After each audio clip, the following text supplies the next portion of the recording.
Couple things. First of all, the exhibitors are all gone, and I just don't want you to forget that we've got some folks who really make it possible for us to do this, that are our sponsors and exhibitors and our advertisers. So when you look at the book and you see these people throughout the year, remind them that you're aware of them supporting NATOA and that you want to thank them for that, okay? Second, we've done a lot of sessions on siting and on cell towers. This is the final one. Hopefully you realize right now that this is going to be a big deal for months and months and months to come, if not years. So as these folks up here talk to you today, keep in mind that you're going to need to learn how to deal with multiple applications from multiple providers at the same time, okay?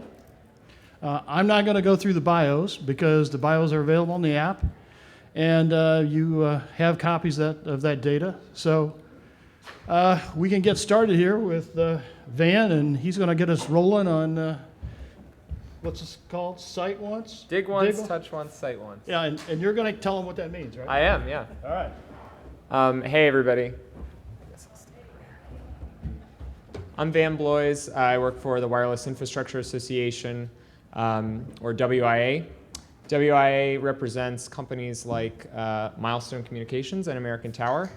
We represent infrastructure providers, carriers, services firms, device manufacturers, so really the entire ecosystem of folks who enable the technology that makes your phone work. We were formerly PCIA, if you remember us as PCIA. So we're here today to talk a little bit about how to ensure that the policies that your community has in place are going to prepare you for the next wave of wireless infrastructure deployment. And the, there we go. The buzzword of the conference is, other than small cells, is 5G. And my colleague Zach and Brian Joseph from CTI did a really good job of explaining some of the benefits of 5G technology, so I won't dwell on that. But I will say that due to the type of frequencies that are going to be used for 5G, they're high band. As Brian said, they're the sprinters of the wireless spectrum team. So they go short distances, but they can carry a lot of data. They are extremely low latency, meaning that the speed, the time between the send and receive signal is brief, and that enables sorts of applications like telemedicine. And so to get the benefits of 5G, it's going to require thousands more antennas that are going to be placed closer to the end user. And so that's why we're going to see more deployments of small cells, particularly as folks on the last panel discussed, in the right-of-way, because that is a location that provides that sort of access closer to the end user. So we'll talk today, we're going to talk about 3 specific policies that would help enable or ready your city for the 5G, the coming 5G revolution. And WIA we work at all levels of government, federal, state, local, to ensure that the policies that are in place help speed broadband deployment so that your constituents and consumers can receive the benefits of these services when they're rolled out. I also want to talk, I know 5G is the name of the game, so I want to talk about something that's a little more on the horizon here. So 5G, there are trials starting next year. They anticipate that by 2020 there will be commercial deployments. It'll be available in your handsets and on the 4 nationwide networks. But we're looking at an unprecedented growth in wireless data over the next 5 years, so leading up to 2020 when 5G will become available. As you can see, I mean, the chart is great, but it really shows that people are streaming video, people are using augmented reality apps, people are consuming more data on more devices than ever before, and that's something that we need to address today with 4G, and in a lot of cases 4G is going to see small cell deployment and has already. So these policies are just as important today as they will be by the year 2020. So the title of this panel comes from Tom Wheeler's speech. Tom Wheeler, the chairman of the FCC, back in March, held a workshop on spectrum frontiers, which is a very Star Trek way of saying bands that were formerly considered useless for wireless data and wireless voice are now going to be, based on advances in technology, are going to be able to be brought to commercial use. So we're looking at things like above 24 gigahertz. It's a spectrum that we didn't think was going to be able to be put into commercial use. And so he said, we can't forget the fact that 5G is going to be infrastructure intense. We will have to dig up streets, hang cable, and site antennas. We need to figure out how do we dig once, how do we climb once, how do we site once? And those three things they're going to frame the discussion for today. And it's three things that, the first one, digging up streets, that's referring to conduit. The second one, climbing and hanging cable, that's referring to poles and pole attachments. And finally, site once refers to towers. And so we're going to talk about how to use infrastructure that your city may have or infrastructure that you'd like to make available for 5G. This was just to illustrate that it's not a new concept. It was the concept of dig once or smart infrastructure deployment has been around for at least since the 2010 National Broadband Plan. It's been the product of an executive order to ensure that at the federal level there's streamlining of, for instance, Department of Transportation projects. And it's also something that has come up in the Mobile Now bill that Angelina mentioned earlier on the federal update. So it's something that it's not going away, but it's been around for a while, this concept of having smart deployment to ensure that you're both on the provider side and on the local government side, that you're not disrupting your community when you're providing this sort of access.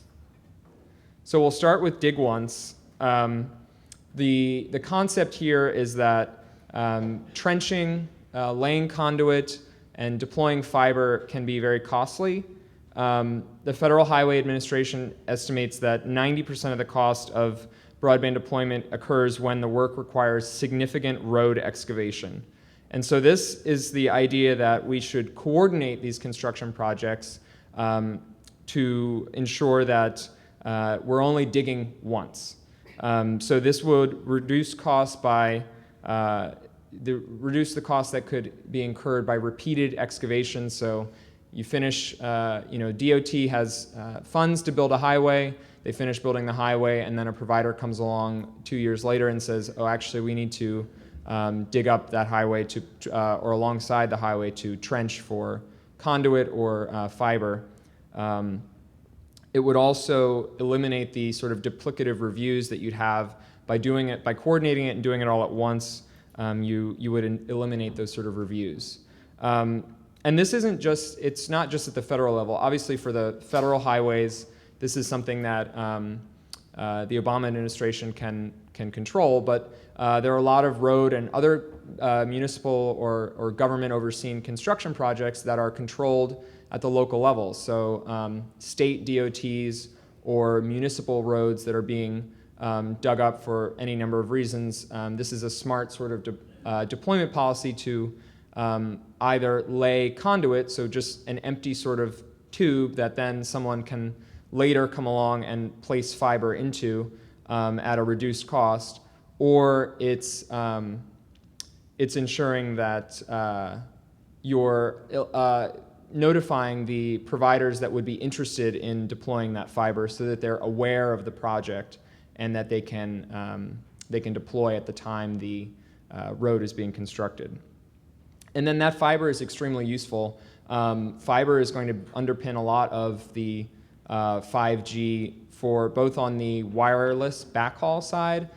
So this can connect small cells. It'll connect to the towers. It'll ensure that the connection going back from the tower to the rest of the network is speedy and efficient. And this can also be used for, providers use this to connect businesses. It can be used for fiber to the home.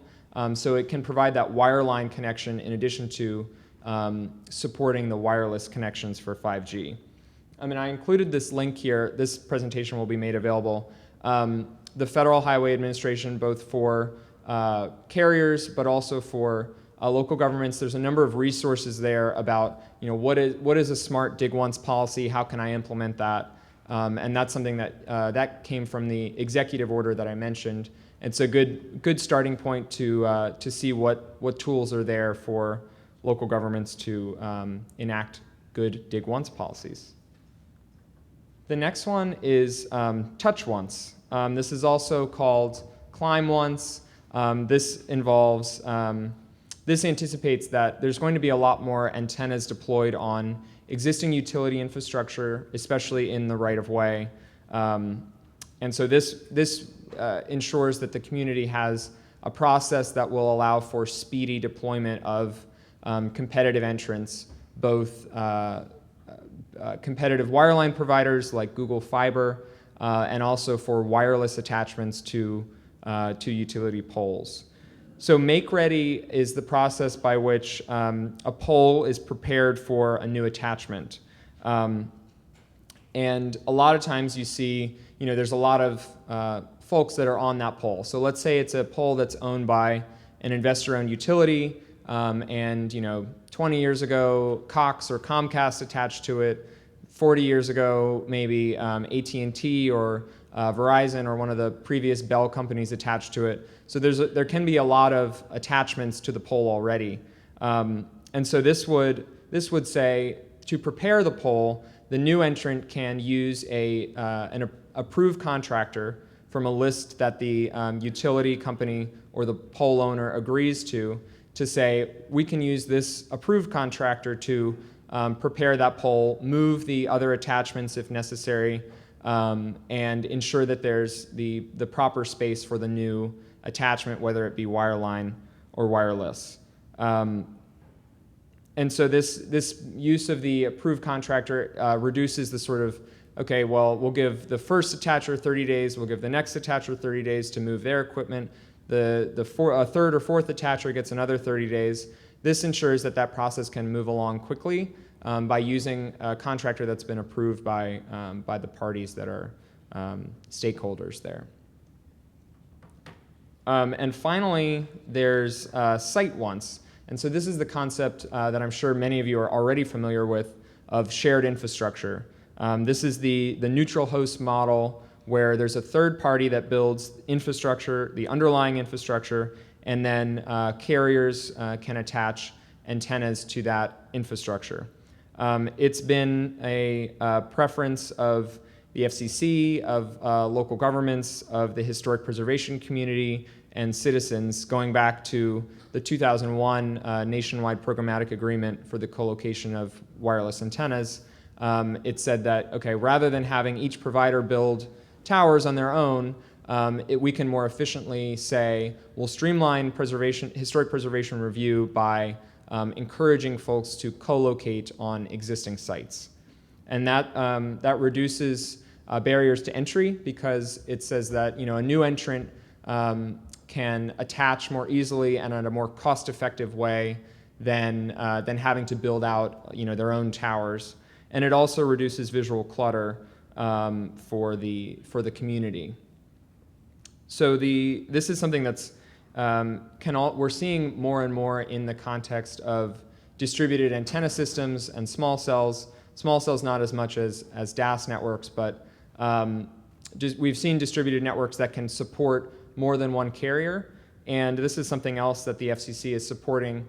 So this summer they came out with the first amendment to the co-location agreement, which allowed a larger volume size for their historic preservation exclusions if the equipment can accommodate 3 or more carriers. So the FCC is saying, we'll give you extra size for the historic preservation exclusion so long as you're accommodating more carriers. And that is the same sort of concept that we saw on the tower side of saying, we will streamline the review if you're encouraging shared infrastructure use. So there's going to be, I know Liz and Jen are going to talk a lot more about the shared infrastructure model in the tower side. So I'm going to turn it over to them, and then we'll save questions till the end. I have a hard stop at 5, but my colleague Zach just walked in, and he is sitting in the back, and he's going to take all your questions after I leave. So he's my boss too.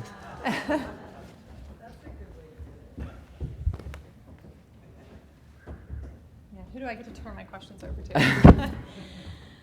Hello, my name is Jennifer Bond, and I work for a company called Milestone Communications.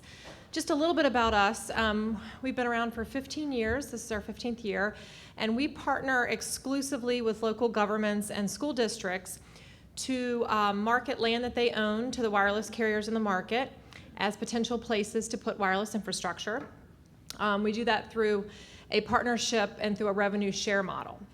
So what I'm going to share with you are just some of the things over the last 15 years, having built macro towers on government land and on school land, some of the things that local governments have done to streamline more so the siting process is what I'll be focusing on. First up there is master lease agreements. So we pretty much, this is all that we do. We enter into master lease or master marketing agreements with local municipalities, and that allows us to market a vast group of land that those municipalities own to the wireless carriers. And the reason that streamlines it a bit is that we pre-negotiate the revenue, and we pre-negotiate the lease terms and the renewal terms and other big ticket items that are found in leases, so that when the carrier brings forward one of those sites, we've already figured that out. So that helps to streamline that a bit. Additionally, just streamlining the application process for towers. We've worked with certain municipalities where there are certain preferred locations where the municipality wants to highlight those locations as places to put towers. And in those situations, they will streamline the application process for those parcels of land. In some situations, they put government land above private land as preferred locations. Also, we have been involved over the last 15 years. We will get asked oftentimes for input from local governments when they are updating their comprehensive plans or zoning amendments, for input on how they as local governments can incorporate more language into both the comprehensive plan and then the zoning code to be favorable for wireless infrastructure. And we certainly have played a role in that. I can think of a situation in Loudoun County in Virginia where we market all of their government land to the carriers. Unfortunately, about 3/4 of their parcels of land that we market were restrictive and could not host wireless towers. So we worked hard with the local zoning staff to have that amended and changed. The majority of those parcels happen to be in residential areas, and that's where people live, where people work, where people play. And as you know, it's where the wireless carriers really want to be because that's where the consumer demand is. So in changing and helping them change that zoning code to be more favorable, we opened up just many, many more places that they could host infrastructure.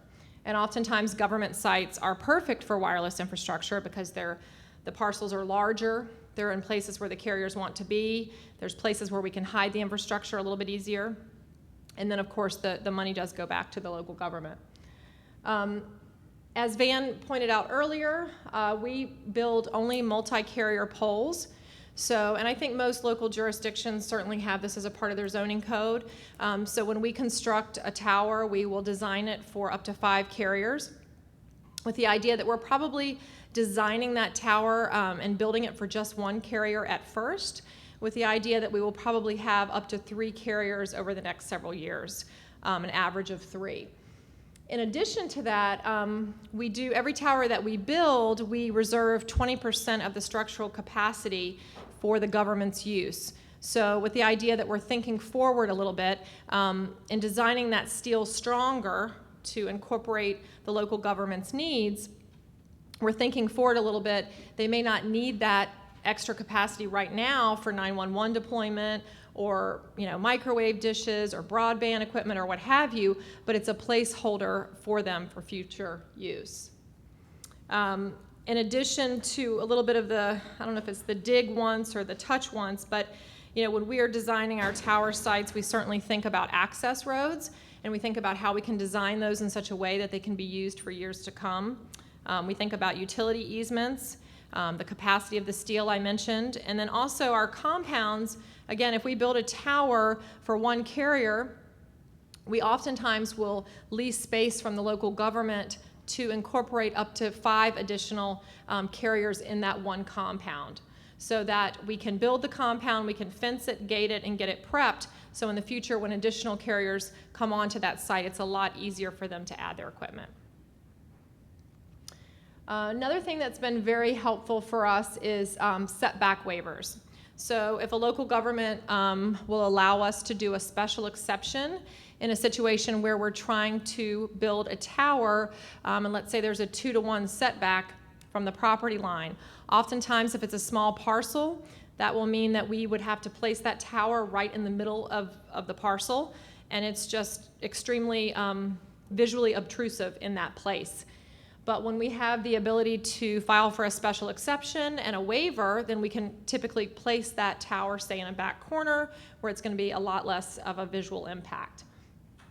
We found that to be much easier and streamline the process versus trying to go through the variance process, which can be very, very cumbersome. Reducing the time and effort for a site plan review. We found this not in every municipality that we work with, but in several of them, they do recognize that the footprint and the land disturbance for a telecommunications tower is going to be significantly smaller than a typical development, say if it's commercial real estate or mixed use. And so because of that, they will condense the site plan review to make that siting go a lot faster. And then just the last thing I wanted to touch on was tower committees. There are several municipalities that we have worked with that have developed tower committees.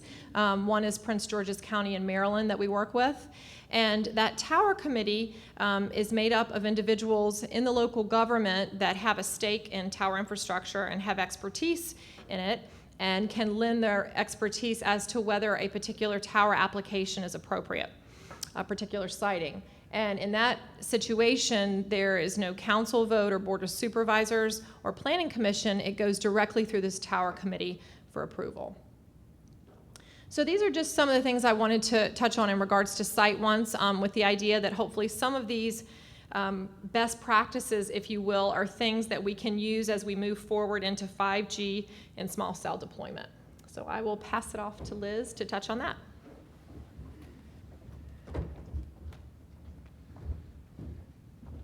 Good afternoon. My name's Liz Hill, and I'm the Director of State and Local Government Affairs for American Tower. And as with Jen, I am a tower company. And so all of what Jen just talked about, we do the same thing. We also have a DAS and small cell. We do build DAS systems. We own and operate DAS systems, some in the right-of-way. We primarily focus indoors and venues, but we are in the DAS business with municipalities as well. But what I wanted to talk about is how we can take the experiences that we've learned on the tower side over the last 20 years and take those lessons and apply them to the right-of-way. When we were talking about setting up this panel, I said, we've all survived the tower wars and we've got the scars to prove it. And so let's take the lessons that we learned and see if we can apply it to the right-of-way, see if we can get through this process more expeditiously and with less litigation, let's hope, and more quickly. Quite frankly, 5G is the buzzword this week. The applications that y'all are seeing for small cells are not for 5G. They're for LTE data crunch right now today. And so we need to do this now to get ready for 5G, but your residents are gobbling up the data as fast as we can put the equipment out. And so we need to get it done as quickly and as expeditiously as possible, but in a balanced and rational way. So just wanted to start out by saying we all survived the tower wars together. Right-of-way obviously has some unique features that the tower side doesn't easily translate to, but hopefully we can find some lessons that we can use to make that transition a little easier. So I'm just going to actually take Jen's list and go from there. The first two, I would say, are what the local government in its proprietary capacity over the right-of-way. So you as the owners and stewards of the right-of-way, or the owners and stewards of the poles, whatever the asset is that you're owning. So in your proprietary capacity in the right-of-way, it's going to be the same as on the tower side. If you can have some fairly standardized agreements, or understand when the applicants are coming in, what are the things that need to be in those contracts, make sure that you understand what industry needs in those contracts, because we may need some different things that you may not have thought of. There's no need to reinvent the wheel. I'm sure you can get copies from your fellow cities on what they've successfully negotiated in terms of the terms and conditions, and find where it works for you.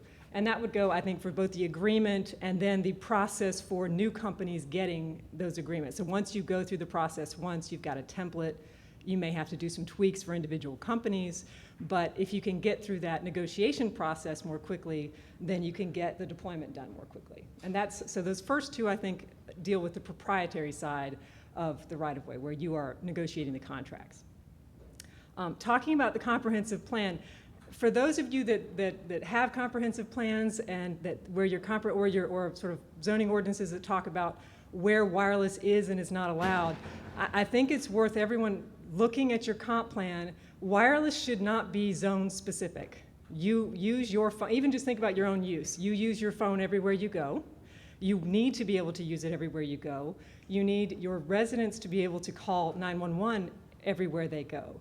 And so the question of whether a specific type of facility will be allowed in a specific area is a separate question of whether wireless should be allowed. It should be everywhere in your city. It should be allowed everywhere. The question is just, where does it go and what does it look like?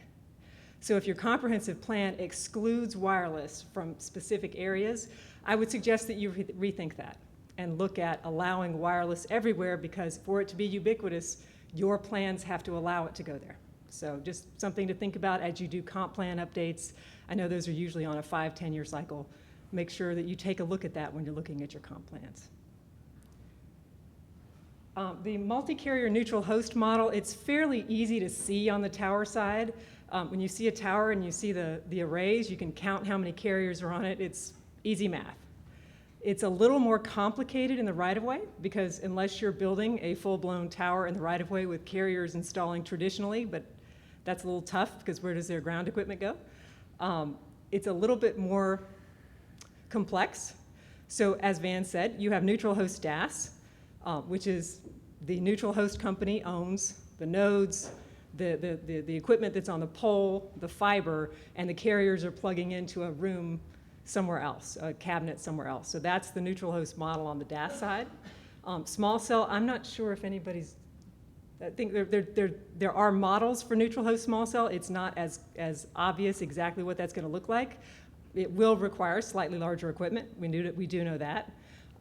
But it's not going to be as obvious what it looks like in the right-of-way, but we're pretty sure it's not going to be a pole with multiple carriers attaching full-blown equipment arrays to it. That's not what it's going to look like.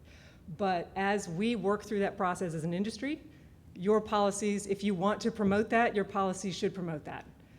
That's what happened. That's how the tower industry came about, was local governments said, carriers, you can't build your own poles. Everybody's not going to get your own tower. You have to share the towers. Tower industry came out of that. And so your policies, if you want to encourage that, draft your policies to encourage that. On the issue of setback waivers, this is the idea of decide on the form factor that you want and that you like, whatever it is. For some communities, if you have a community that has above ground infrastructure, if you've got existing electric poles and there is no undergrounding plans, some communities have aggressive plans, some don't. If you have that, decide the form factor that's appropriate for your right-of-way. Decide the heights of, if they have to drop new poles, what do those look like? How tall are they? Where does the equipment go on the pole? And then have a streamlined process for what you prefer, and have what I call a release valve for what doesn't fit. A way for your locality to review those applications where the industry can't make it work and they can't make it fit, so that you still have a method for reviewing the application. It just sort of pops out of the machine will crank most of them, And it'll just go through the process, and those that don't fit that form factor, there's a way for you to review it, and a process for you to review it that you've had some input into. The idea of the condensed site plan review, again, I would encourage you to look at your existing process. I have a lot of folks who'll say, well, we don't have the resources to build another team or another review process. Local government is very good at taking plans and reviewing them, and you deal with this stuff all the time. You have existing processes.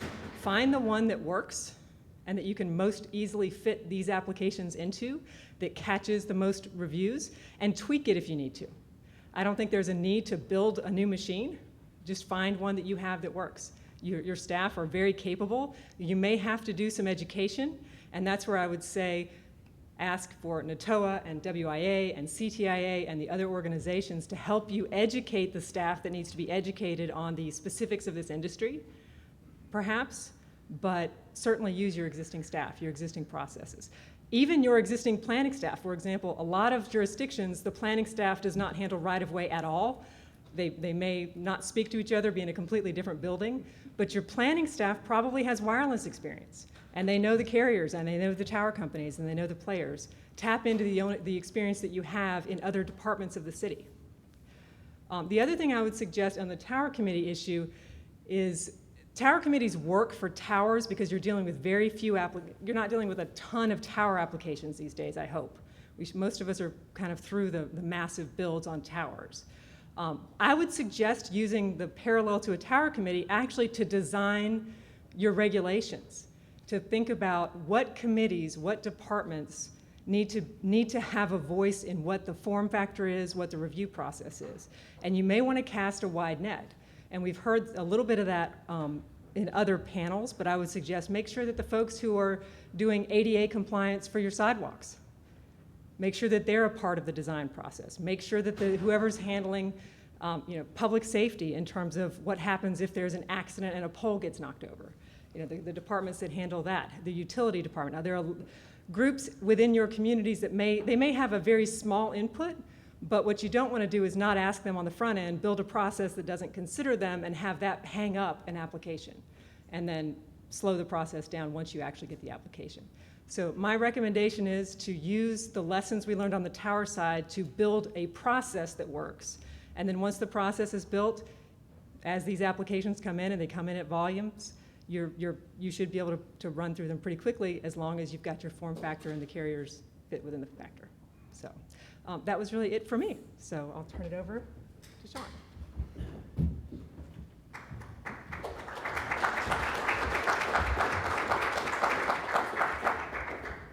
So good afternoon. I'm Sean Stokes from Ballard Stokes and Lyde, and I'm going to try and keep this brief because I want to keep this time available for questions. And as much as I know NATOA likes listening to its lawyers, I know also I don't want to get in the way of getting to your party. To put it another way, for those wireless engineers in the room, I know that your level of interest of what I have to say is inversely proportional to the amount that I speak.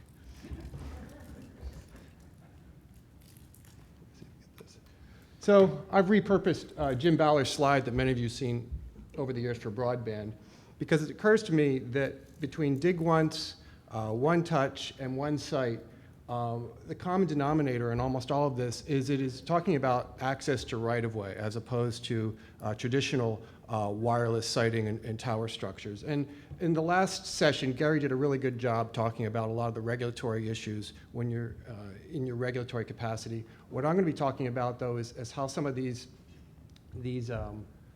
processes, which really are aimed at getting more efficient use, more users within the rights of way for various communications capabilities, be it wireline or wireless, how it impacts you both from a right-of-way management, but also as an entity often owns much of the infrastructure.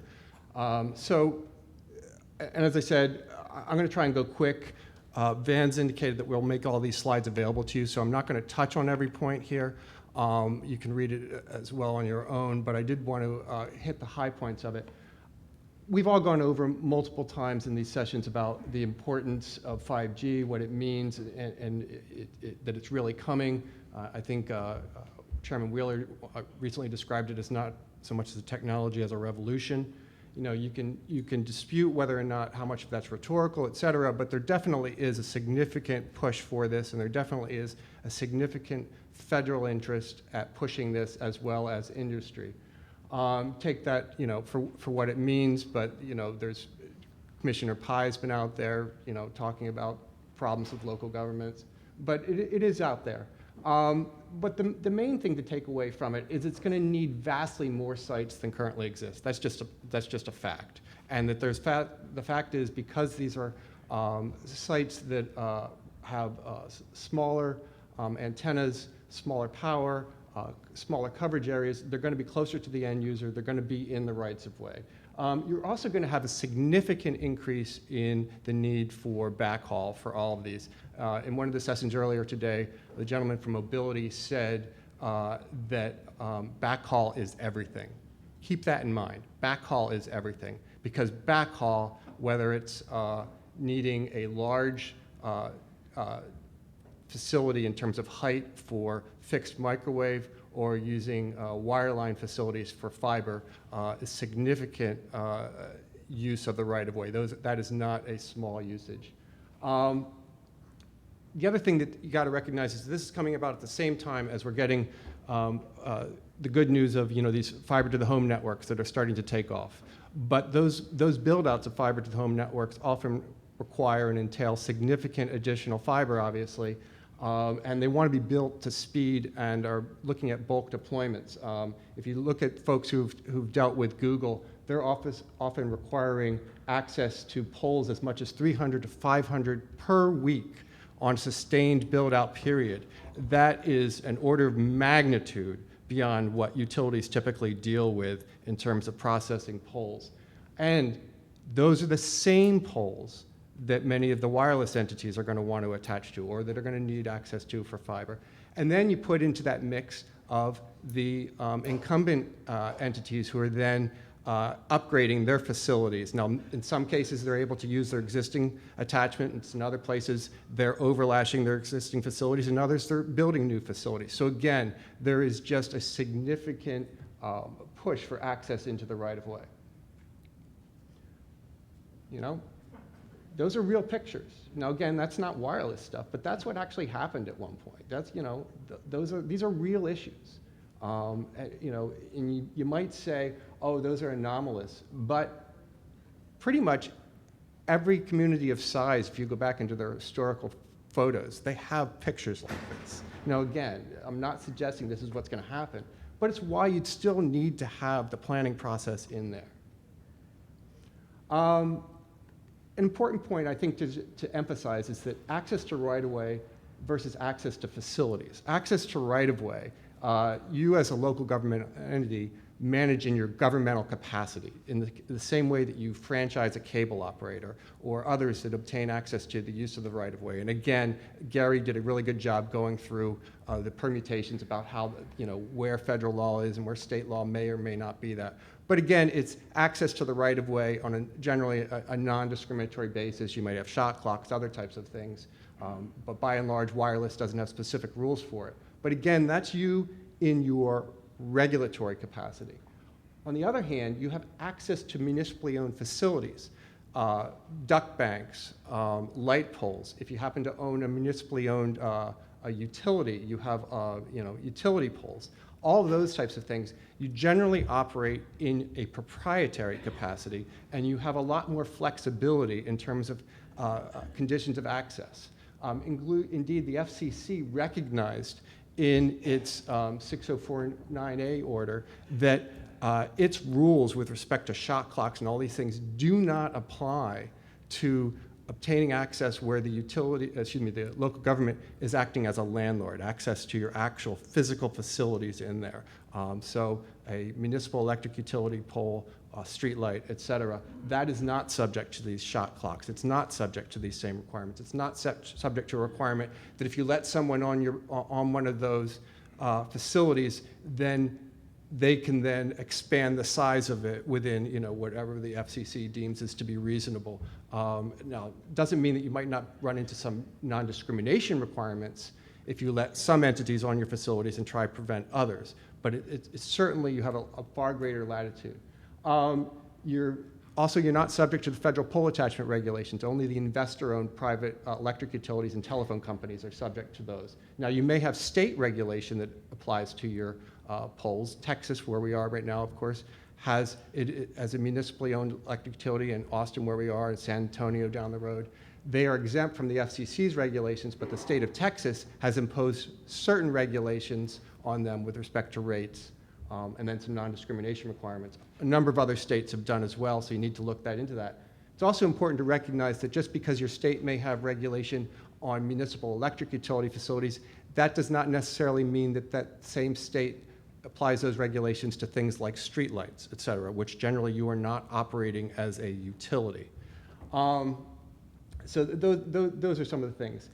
Other issues you need to recognize is when you're talking about access to your own poles is whether it's part of the same agreement, like if you happen to be in a jurisdiction where you can get a right-of-way use agreement for wireless facilities or even wireline agreements, and you have facilities, it's okay to have them in this body of the same agreement, but you need to recognize that there are certain separate terms and conditions related to those, and it may be better to have them as a separate parts. One is a pole attachment agreement, one is a duct agreement, one is a street light pole agreement, whatever that is. Again, master agreements make a lot of sense, subject to individual permitting processes, so that you have a general understanding of the rules of the road, and then you apply for the individual ones as people apply for them. For microcell types of things, for a smart cell, you might be able to adopt pretty uniform standards that when you deal with an entity saying, as long as you're going to apply it, make these attachments of similar types and similar nature, then you're good to go on those in batch types of applications. Other issues, though, you need to recognize is that you may well have wireless facilities of your own out there that you're intending to continue to rely upon, maybe for public safety, for other public works types of things. You want to make sure that if you're installing those facilities, you're letting someone else install facilities on your infrastructure, that it doesn't cause interference to it. Most of you know that as local governments, you do not have the ability to regulate RF in terms of service providers, but that's in your capacity as a governmental entity. It's not in your capacity as somebody who's letting somebody on to your own property, that they can't cause interference. A related point, I don't think it's been touched on during this conference, but one thing that a number of folks I know in NATOA have been seeing from the listserv is that some of the cable operators are putting mid-span wireless attachments. In other words, pole here, pole here. The cable company is overlashing a wireless Wi-Fi hotspot mid-span, and often they're not actually getting authorization from the pole owners or the local government. So it raises a number of issues, not the least of which is that going to cause interference to anybody out there? I'm going to go quick. I wanted to talk about One Touch in particular.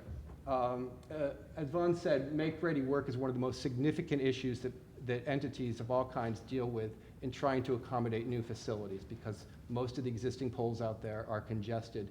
And nearly universal, whether or not you're subject to the FCC's rules or not, people follow a practice of cost, cause, or pays. That means that the person who wants to get on the pole takes the environment as they find it. They have to pay to relocate, rearrange all those existing facilities. As you can imagine, that can be incredibly expensive and incredibly time-consuming. So One Touch is the idea. It makes a lot of sense from an efficiency point of view, from both cost and time, of sending one crew out there and moving those facilities. It, however, raises a number of issues that, where the devil's in the details, and some of those are, first of all, it should only be applied when you have something involving a simple relocation, something where there's not an actual cut or an outage being caused to those facilities. It shouldn't be anything that involves movement of electric facilities. There should be notice to the entities that own those facilities. So there's a lot of dispute about that, but I just think that that's just a common sense thing, that you don't move other people's facilities without giving them some advance notice that it's happened. Who decides whether there'll be an outage? That's an interesting question. Is it just the entity who wants to move them, or is it some objective standard? What type of notice and when given? Who may perform the work? In other words, people talk about having qualified contractors. Well, who determines that? AT&T, for example, says that only their their union contractors can do things. That raises a number of political issues, but it's a question of qualified workers versus politics. I think it's the more important issue there. What about poles where wireless is located? You know, if you're going to move these facilities, what happens in One Touch where you've got existing wireless facilities, not just the antenna, but all the associated equipment, power supply, all those other types of things that may be on there. One Touch may not be as simple as people would like to think it's going to be. Certainly, I don't know how wireless fits into moving someone who has a mid-span wireless attachment. I guess maybe since they didn't ask for permission, they get what they asked for, but. So real quick, just wrap this up. Efforts at One Touch implementation. The FCC, this is sort of a no man's land. The FCC has specific timeframes for those utilities that it regulates, the investor-owned utilities that's supposed to make ready, supposed to be completed. And it actually in 2011, for the first time, put on shot clocks, said that if the utility or the existing attaching entities don't move their facilities within certain time frames, 60 days is one of them, complete that make ready, then the attaching entity who wants to get on there can actually use self-help. They don't have to file a complaint. They can actually use qualified workers and move those facilities. So it's akin to the One Touch in some ways. But it doesn't do this, it doesn't specify what One Touch gets into in terms of the details, and it doesn't immediately get to it as a default process that you go straight to being able to move those facilities.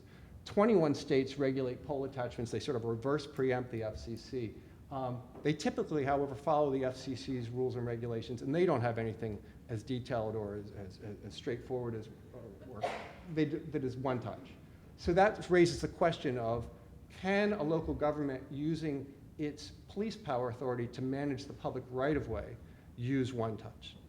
Louisville adopted, OTMR just means One Touch Make Ready. They adopted a One Touch Make Ready ordinance last spring. They are in the effort to try and get Google to come to their community, and they said this seemed to be a process that we think would make sense, and so they, as an ordinance saying as the use of the public right-of-way, managing it, they don't have a municipal electric utility. The utilities there are Louisville Gas and Electric and AT&T, both private companies. They said to those entities, you will allow One Touch and set it out there. AT&T promptly sued them. AT&T's lawsuit is primarily based on a jurisdictional issue saying that the FCC has exclusive jurisdiction, and even if the FCC doesn't have exclusive jurisdiction, then the state of Kentucky does. Louisville tried to get that suit dismissed by saying that you didn't raise a claim that would warrant an action by the court. The court dismissed that, said, no, we're going to move forward with this. They did state a proper claim of action. It's at least a colorable claim that the FCC's rules deal with this, or the state of Kentucky, or AT&T's other issues raised to the level of potential harm to their facilities that could be significant. So that's out there right now. That's moving forward. Just this past Tuesday, Nashville adopted a One Touch ordinance. Now, Nashville is two steps beyond Louisville in the sense that Google has already committed to go there and has already negotiated pole attachment agreements with Nashville Electric Service. So the difference there is Nashville actually has a municipally owned electric utility. They also have AT&T. This bill was passed. It's very similar to the Louisville one, although it does provide for notice before the One Touch works. AT&T has not yet sued, but they said that they guarantee that they will sue Metro Nashville. So they're getting ready for that. And then the third example, just down the road here, and Gabriel's in the back and he can talk to you about it, but CPS Energy took a different approach where they adopted a One Touch policy and practices, but they didn't do it through ordinance. They did it they were in a pretty unique position. They were able to terminate their existing pole attachment agreements with everyone and entered into new agreements. And as part of the new standards of those new pole attachment agreements, it includes One Touch provisions. So it's a pretty nifty way to get around the jurisdictional issue question of whether or not a city could do it just under its right-of-way authority. And that, it's pretty early to tell, but that was just implemented. I would also as I said, urge you to take a look at what CPS Energy's done, because they have a lot of really good detail, and they really thought out about how to do One Touch in a way that I think makes a lot of sense, including, like I said, notifications, questions about what happens if there is a potential outage, in a way that you let the entities on the facility move their facilities first rather than doing One Touch. So just wanted to let you know that, while you hear these things as buzz phrases and they have a lot of merit, they are not as simple as they're suggested to be. Thank you.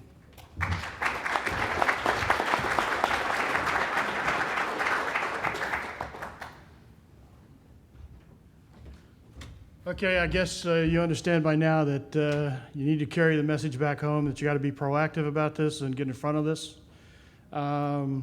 Just a couple things. NATOA is trying to help. We've proposed a series of workshops with the industry on the deployment practices, and we'll keep you posted about that. Second thing is that we are working with the industry on a best practices manual that, do we have an idea of when that would be out? No? Yes? Huh? No comment on when it'll be out, but they're working on that? Okay. Just a couple comments.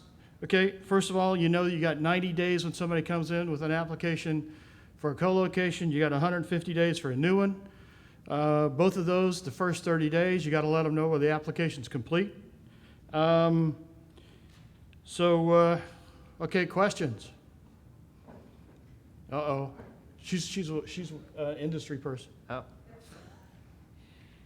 First, I want to say thank you all for being here in the last session of NATOA. It's tough to stand between this crowd and happy hour, so. It was an excellent information presented by all of you. So in rural communities where you have don't have as many staff, you don't have IT departments and city government agencies that are as sophisticated as you may find in urban settings, what best practices have you come across for communities that are trying to deal with wireless siting? I mean, we already know rural communities have broadband network deployment challenges and access issues. How does this all fit in the smaller towns and communities? Who wants it? Uh-oh. All right, okay. I think that one of the things that's important, especially in rural, is this on? Is it green light? There you go. Is that to remember that we're talking a lot about right-of-way, we're talking a lot about small cells, but especially in rural areas, traditional tower siting is still the primary way that you're going to get larger geographic swaths of coverage. So that is, a lot of folks, the buzzword now is 5G. We're talking about small cells, and that's sort of the exciting new thing to discuss. Traditional tower siting is still happening. It is still happening every day all across the country, primarily in suburban, exurban, and rural areas.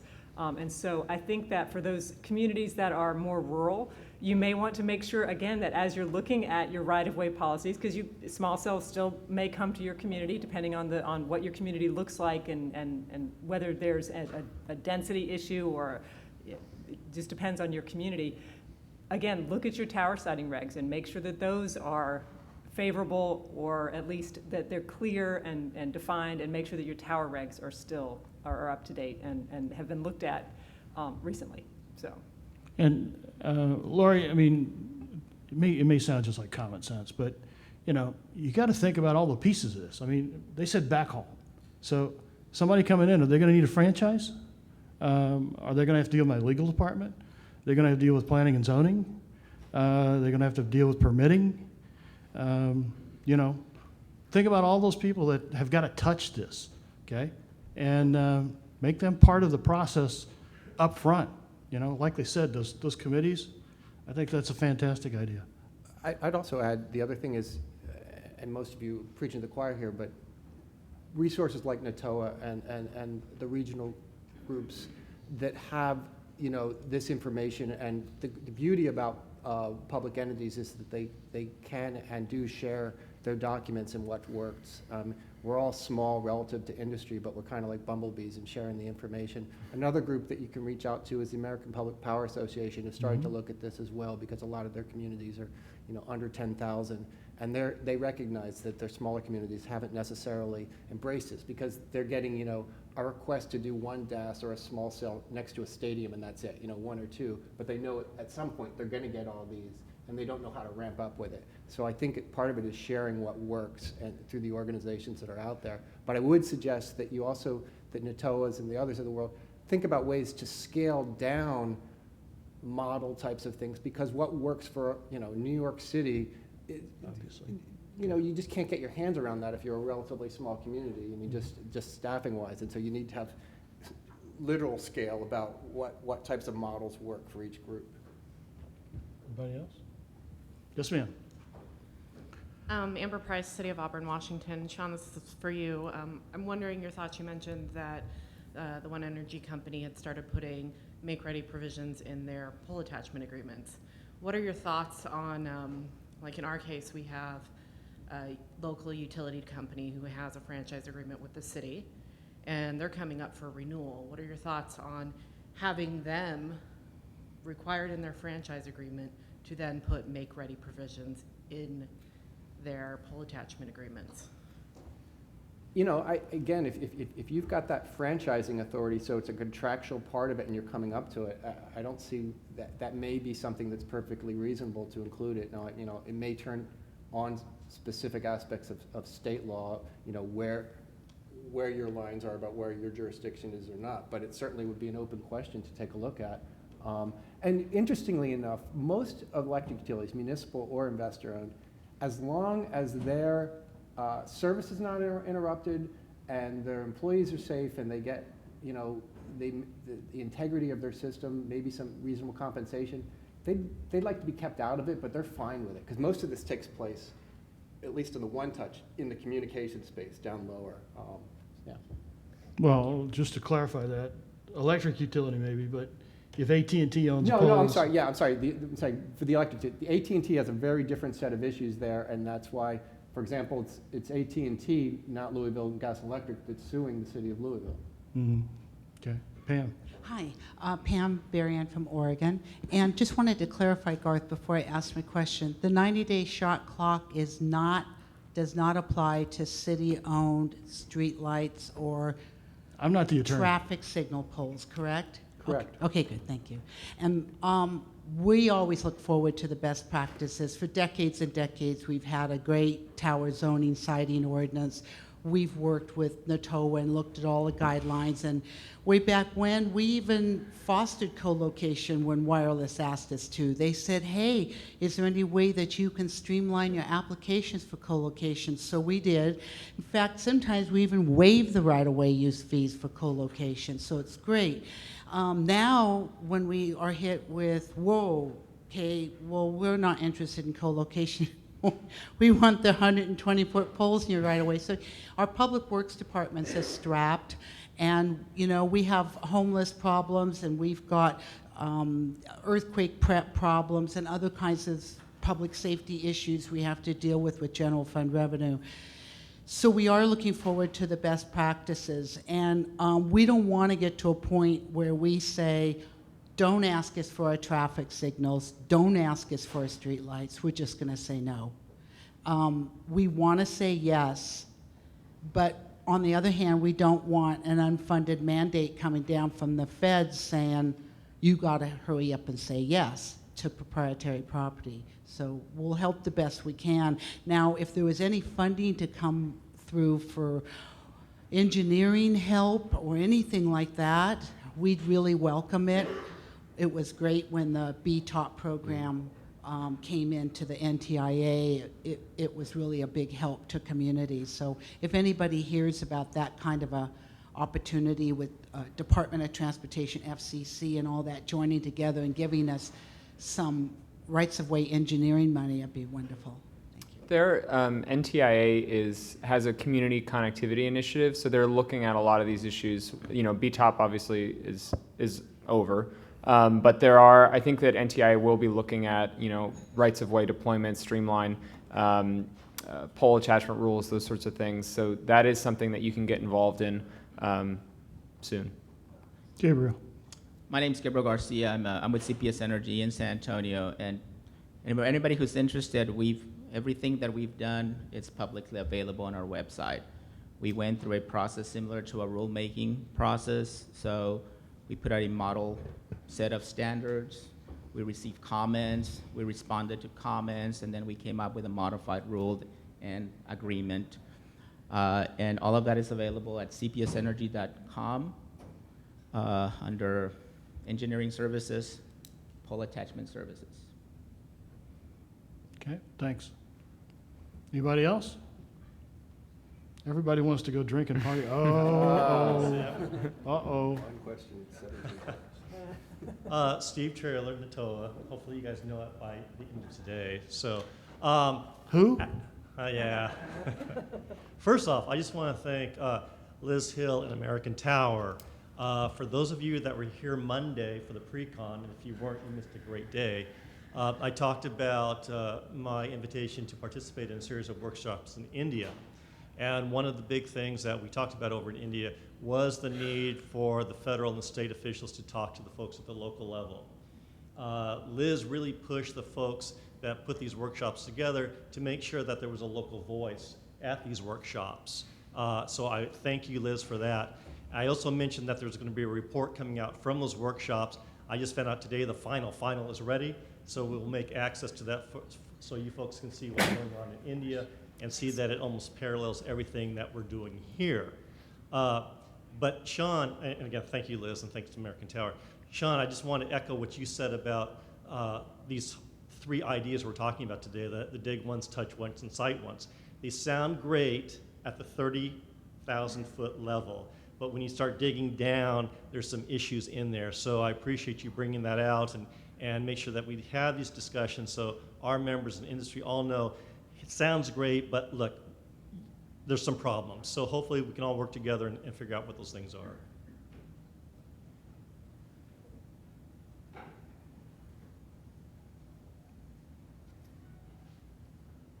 Is that it? Uh-oh. By the way, our standards became effective August 1st, and we haven't been sued. That's because AT&T is headquartered in San Antonio. Oh, okay. All right. So, oh, you're okay. So, thank you, folks. Enjoy the party tonight. You get tickets at 6:30. Is that right? Or 6? 6:30. You can pick up your tickets for the gala. The gala of the party is going to be right next door. Okay. So, thank you, folks. Good job, folks. Thank you. Right on time.